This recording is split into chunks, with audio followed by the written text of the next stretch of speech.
प्रश्न 22। एक कार एक स्थान तक पहुंचने में 60 किलोमीटर प्रति घंटा की चाल से चलकर 2 घंटे का समय लेती है। 80 किलोमीटर प्रति घंटे की चाल से उस कार को कितना समय लगेगा? तो लिखेंगे माना कि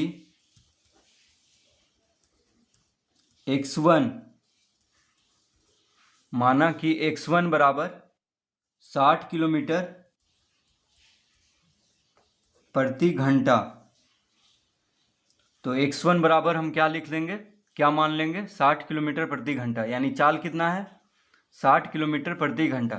तो x1 बराबर 60 किलोमीटर प्रति घंटा लिख लेंगे। तो देखिए h घंटा, यानी घंटा को h से लिखते हैं, तो प्रति यानी इस तरह जब दिया हो तो समझ लेना है कि किलोमीटर प्रति घंटा है, यानी 60 किलोमीटर एक घंटा में कार जो है चल रही है। एक घंटा में कितना किलोमीटर की दूरी तय हो रहा है? 60 किलोमीटर की दूरी। तो चाल कितना हो गया? 60 किलोमीटर प्रति घंटा। कॉमा देंगे यहाँ पे, तो x1 बराबर हो गया 60 किलोमीटर प्रति घंटा। तो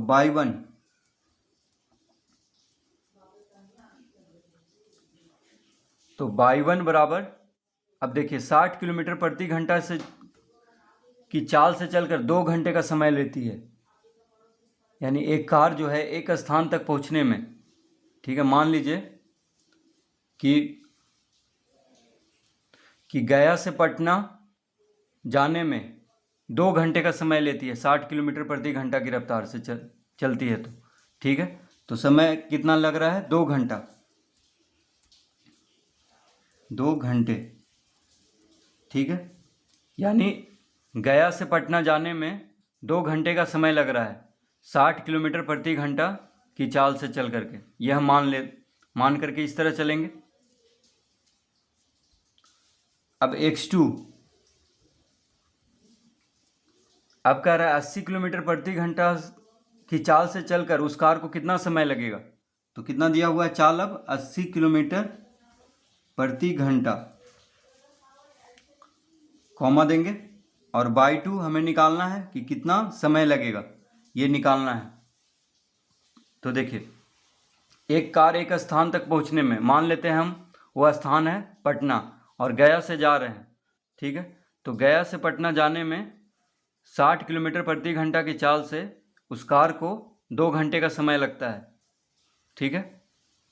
और अगर स्पीड बढ़ा दिया जाए, यानी 80 किलोमीटर प्रति घंटा की चाल हो जाए, तो कितना समय लगेगा गया से पटना जाने में? तो देखिए जब स्पीड बढ़ गया तो समय कम लगेगा, स्पीड कम था तो समय ज़्यादा लग रहा है यहाँ पे, और 60 किलोमीटर स्पीड है तो 2 घंटा लग रहा है, तो 80 किलोमीटर हो गया, यानी 80 किलोमीटर प्रति घंटा हो गया स्पीड यानी चाल, तो समय कम लगेगा। यानी एक राशि बढ़ रहा है तो दूसरा राशि घट रहा है, और एक राशि अगर घट रहा है तो दूसरा राशि क्या हो रहा है? बढ़ रहा है, ठीक है। यानी चाल बढ़ेगा तो समय कमेगा, यानी कहीं भी जाने पे चाल अगर बढ़ा दें तो समय कम लगेगा, और अगर चाल कम कर दें तो समय ज़्यादा लगेगा दूरी तय करने में। तो ये हो गया व्युत्क्रम विचलन, क्योंकि एक को बढ़ने से दूसरा घट रहा है और एक को कमने से दूसरा बढ़ रहा है।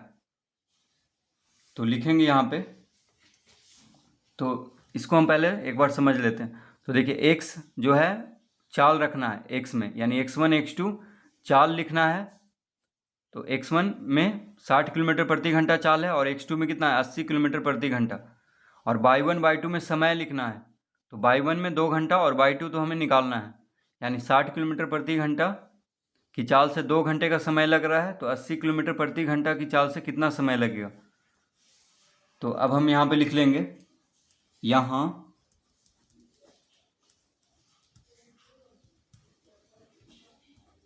x और y, यहाँ x और y व्युत्क्रम विचलन,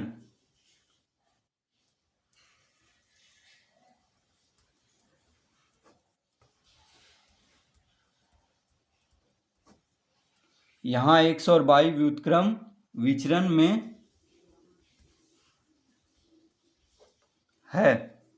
तो यहाँ पे एक्स और वाई क्या है, व्युत्क्रम विचरण में है। व्युत्क्रम विचरण क्या होता है, जैसे एक्स बढ़ रहा है तो वाई घट रहा है, एक्स कमेगा तो वाई बढ़ेगा, यानी उल्टा हो रहा है, एक कम रहा है तो एक बढ़ रहा है। तो ये हो गया व्युत्क्रम विचरण। और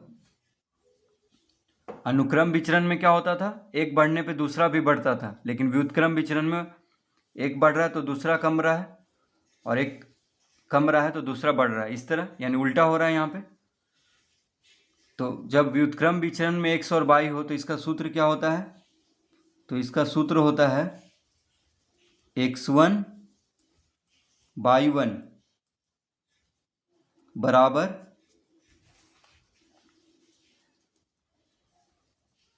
x2 y2।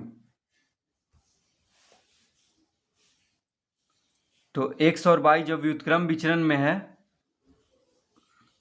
तो सूत्र है x1 y1 बराबर x2 y2, यानी x1 गुना y1 गुना में है, x1 किसके साथ गुना में है, y1 के साथ। तो x1 गुना y1 बराबर होगा x2 गुना y2 के। ठीक है, तो ये सूत्र है जब व्युत्क्रम विचरण में हो तो x1 कितना है, तो x1 है 60, y1 है 2, x1 60 है, y1 2 है, x2 80 है और y2 निकालना है। तो x1 की जगह पे क्या लिख लेंगे, 60 गुना y1 कितना है 2 बराबर x2 कितना है 80 और y2 तो निकालना है। तो देखिए x1 x2 एक जैसा होना चाहिए, यानी किलोमीटर प्रति घंटा है तो यहाँ भी किलोमीटर प्रति घंटा, ये दोनों तो ठीक है। और y1 y2 अगर घंटे में है तो y2 भी घंटा में आएगा।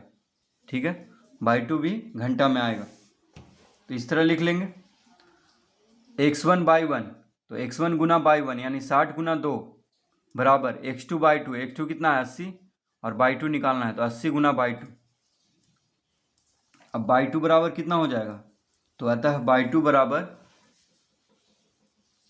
60 गुना 2/80।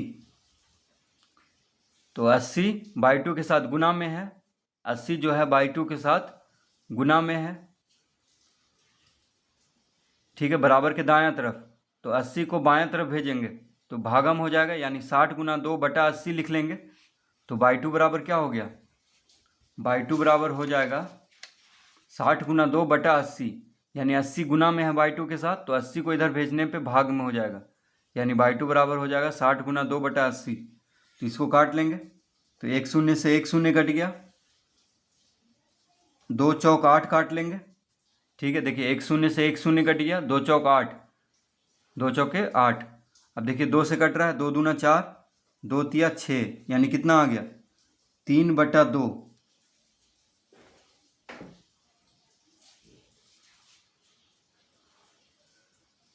कितना आ गया 3/2।